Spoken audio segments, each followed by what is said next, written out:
Cumprimento a todos com a paz do Senhor Jesus Cristo. Esse momento maravilhoso, quero te convidar para nós estarmos lendo a palavra de Deus que se encontra no Evangelho de Jesus, segundo escreveu Mateus, capítulo 24, versículo 44. Por isso, estáis vós apercebidos também, porque o Filho do Homem há de vir, a hora em que não penseis. Quero meditar com você nessa manhã sobre o tema apercebido. A Bíblia diz em Lucas capítulo 10 que Jesus foi num jantar na casa da irmã Marta e ela tinha uma irmã que chamava Maria. Jesus senta e começa a ministrar a palavra. Quando ele está ministrando a palavra, Maria senta do seu lado e começa a ouvir. Mas Marta fica perturbada, porque ela tem muitos afazeres, está preparando o almoço para o próprio Jesus, mas Maria não faz nada, fica sentada ouvindo. Aí Marta vem desesperada e diz: Senhor, tu não se importa que minha irmã não faz nada? Em outras palavras, eu sozinha estou aqui me matando para fazer tudo e ela não faz nada? Jesus diz: Marta, Marta, tu estás ansiosa e afadigada com muitas coisas, mas uma só é necessária, e Maria escolheu a boa parte, a qual não lhe será tirada. Marta estava distraída, afadigada, ansiosa. É um retrato da nossa sociedade hoje do século XXI. O povo está preocupado com muita coisa, embaraçado com muita coisa, mas é importante a gente estar apercebidos, pois Jesus está voltando. Em primeiro lugar, eles não perceberam. O versículo 39, e não perceberam, até que veio o dilúvio e os levou a todos. Assim será também a vinda do Filho do Homem. Tem muita gente que está desapercebido, muita gente está preocupado, está tão apegado com as coisas aqui da terra, que nem acredita mais na realidade do arrebatamento. Mas Jesus vai voltar. Esse coronavírus, esse vírus maldito que veio aí para nos assombrar, veio para parar o mundo, não foi apenas o país, mas o mundo todo foi atingido com esse vírus, o medo do vírus, pessoas morrendo, pessoas na UTI, pessoas pegando o vírus, pessoas desesperadas. Isso aí é um retrato do que vai acontecer na grande tribulação. Então é necessário que a gente esteja apercebido. E Jesus aqui nesse capítulo, ele traz aqui uma ilustração e um exemplo de Noé. Nos dias de Noé, por exemplo, o povo, como foi nos dias de Noé, assim será também a vinda do Filho do Homem. Por conta, assim como nos dias anteriores ao dilúvio, comia, bebia, casava e dava-se em casamento, até o dia que Noé entrou na arca. Estava uma vida normal, né? Comprava, vendia.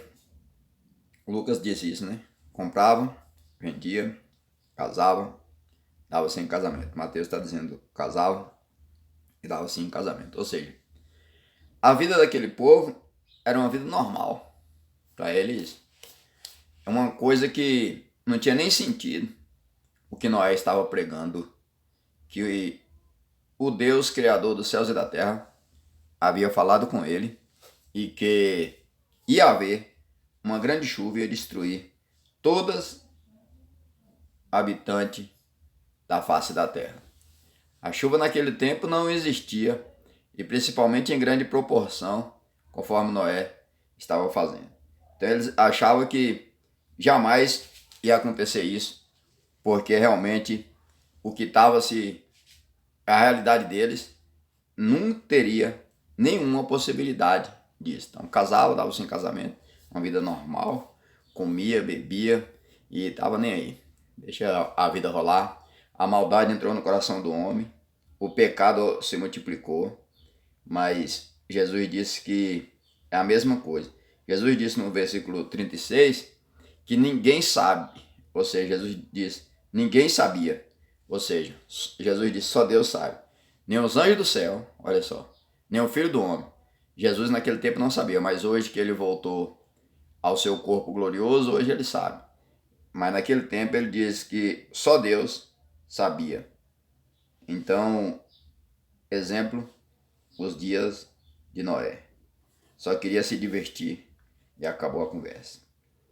Assim será também a vinda do Filho do Homem, diz Jesus. Jesus disse, um será levado e outro será deixado. Então, vai acontecer isso. No arrebatamento da igreja, um vai ser levado e outro vai ser deixado.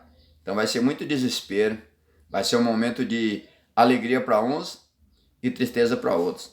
Porque vai ser aqueles que vão subir com a alegria maravilhosa de estar com o Senhor. A palavra do Senhor vai estar se cumprindo, mas aqueles que vão ficar, vai ficar desesperado, porque vai entrar-se o tempo da grande tribulação. É verdade que nos primeiros 3 anos e meio, que é chamado a tribulação, que a tribulação é dividida em 2 partes. A tribulação, 3 anos e meio o primeiro, e a grande tribulação, a segunda fase da tribulação. Então, a tribulação e grande tribulação. 3 anos e meio vai entrar a falsa paz, vai ser muito desesperador para aqueles que estavam na igreja, mas não tinham feito um compromisso com Deus, estavam na igreja, mas ainda estavam no pecado, estavam fazendo aquilo que desagradava a Deus, e por isso acabou ficando. Mas ainda vai ter uma segunda chance, que agora ele vai ter que dar a sua própria vida. Imagine hoje a dificuldade que a gente já está tendo, né? Eu falo que esse coronavírus é um retrato da grande tribulação. Por quê? Muitas coisas já não podem se fazer se não tiver o cartão de vacina, não é assim? Se a pessoa não tiver vacinada, não pode fazer um concurso, não pode fazer uma viagem, muitas coisas não pode fazer se não tiver o cartão confirmando que está vacinado. E a Bíblia disse que na grande tribulação, não que essa vacina hoje tenha algum efeito para a grande tribulação, não. Isso aí eu vejo só como um retrato, uma amostra de como vai ser a grande tribulação. Então o que é que acontece?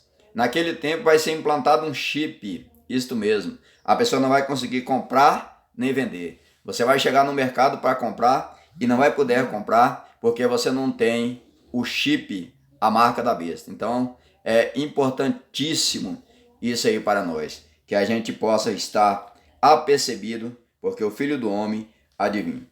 A segunda palavra que Jesus disse nesse texto é considerar isto. Isto o quê? Ele disse, se o pai de família soubesse a que vigília da noite havia de vir o ladrão, vigiaria e não deixaria minar, ou arrombar, ou roubar a sua casa. Então, se alguém saber que um assaltante vai vir na sua casa, rapidinho ela vai pegar o telefone, vai ligar para a polícia, aí quando o ladrão chegar, vai ser surpreendido pela polícia e não vai ter nenhum problema. Mas o ladrão não avisa quando ele vem. O ladrão, quando a pessoa menos espera, ele chega e já começa a fazer a sua ação. Mas, apesar do ladrão ser representado pelo mal, a Bíblia diz em João 10:10 que o ladrão não vem senão matar, roubar e destruir. O ladrão representa Satanás. Nesse texto aqui, o ladrão está representando Jesus. Ou seja, a sua vinda inesperada para assaltar, para tomar o que é dos outros, vai ser a mesma coisa assim com relação a vir desesperar, a vir sem avisar. Por isso Jesus disse, considerar isso. Toma como exemplo o ladrão. Então nós temos que ter esta sensibilidade. E a Bíblia disse em Hebreus capítulo 12, versículo 1 ao 3, que nós estamos rodeados de uma tão grande nuvem de testemunho. Deixamos todo o embaraço e o pecado que tão de perto nos rodeia e corramos com paciência a carreira que nos está proposta, olhando para Jesus, autor e consumador da fé, o qual pelo gozo que lhe estava proposto suportou a cruz, desprezando a afronta e assentou-se à destra do trono de Deus. A terceira palavra que Jesus fala nesse texto é apercebidos. É o tema mesmo da reflexão desta manhã. Apercebidos. É o versículo 44, quando Jesus ele conta aqui o exemplo de Noé e conta aqui o exemplo do ladrão. Ele fala também que vai estar 2 dormindo numa cama, um será levado e outro será deixado. Vai estar 2 moendo no moinho, uma será levado e outro será deixado. E agora ele diz assim, estáis vós apercebidos também, porque o Filho do Homem há de vir a hora em que não penseis, a hora que você não estiver nem pensando, vai vir o arrebatamento da igreja, vai acontecer o arrebatamento da igreja. Então, em primeiro lugar, nós temos que ser diligente. A palavra de Deus diz em Hebreus capítulo 2, versículo 1, como escaparemos nós se não atentarmos com mais diligência às coisas que temos ouvido? Terceiro, com atenção. A palavra de Deus diz que em certo momento, quando Paulo estava pregando em Atos 16, uma mulher chamada Lídia estava com toda a atenção recebendo e ouvindo a palavra de Deus. Então aquela mulher, ela foi ali grandemente abençoada por Deus, era uma mulher próspera e ela abençoou ali a obra missionária. Ela falou assim, se vocês ver que eu seja digna, então vocês vão lá em casa, vão hospedar lá em casa, vão alimentar lá em casa. E foi uma maravilha ali, aquela mulher foi uma bênção ali na vida de Paulo. No capítulo 8 do livro de Atos dos Apóstolos, a Bíblia diz no capítulo 7 que Estevão foi o primeiro mártir. Estevão, ele pregou a palavra com tanta ousadia, com tanta coragem, com tanta fé, com tanta determinação, que mandaram matar Estevão, mandaram apedrejar Estevão. Levantou-se um falso testemunho contra o servo do Senhor e apedrejou. Então no capítulo 8, a palavra de Deus diz que todos foram dispersos de Jerusalém. Todos que serviam a Deus não podiam ficar em Jerusalém por causa da perseguição. Mas a Bíblia diz que aquele povo estava tão cheio de Deus que por onde eles passavam, eles anunciavam o evangelho do reino de Deus. Por onde eles passavam, eles falavam de Jesus. E Filipe, que foi um dos 7, que está escrito no capítulo 6 de Atos, um dos 7 diáconos, e Estevão também foi um. Então Estevão e Filipe não ficou apenas no ministério diaconal, mas eles entrou no ministério pastoral. Ele entrou na parte da pregação da palavra de Deus e ele ministrava. E a Bíblia diz que, além de Filipe pregar, Deus usava ele maravilhosamente, que ele expulsava o espírito mal, ele curava os paralíticos e ali o povo unanimemente prestava atenção na palavra que saía da boca de Filipe. Então, em quarto lugar, a boa parte não será tirada. É o que eu disse no início. Maria, ela estava ali ouvindo a palavra, ela estava ali com toda a atenção voltada para Jesus, para ouvir o que Jesus estava ministrando. E coisa gostosa é quando a gente se abre para Deus, quando a gente coloca o ouvido à disposição e o coração pronto para obedecer a Deus. Aí a palavra de Deus começa a entrar na nossa vida, e a palavra mesmo diz em Hebreus capítulo 4, versículo 12, porque a palavra de Deus é viva e eficaz e mais penetrante do que espada alguma, que penetra até a divisão da alma e do espírito, e juntas e medulas, e é apta para discernir os pensamentos e intenções do coração. Então que você esteja apercebido, você esteja escolhendo a boa parte. Vou concluir esta mensagem nesta manhã dizendo assim, servo fiel e prudente. Aqui está no versículo 45 e 46 do Evangelho de Jesus, no capítulo 24, onde a gente está meditando. Quem é, pois, o servo fiel e prudente, que o Senhor constituiu sobre a sua casa, para dar o sustento a seu tempo? Bem-aventurado aquele servo a quem o Senhor, quando vier achar, servindo assim.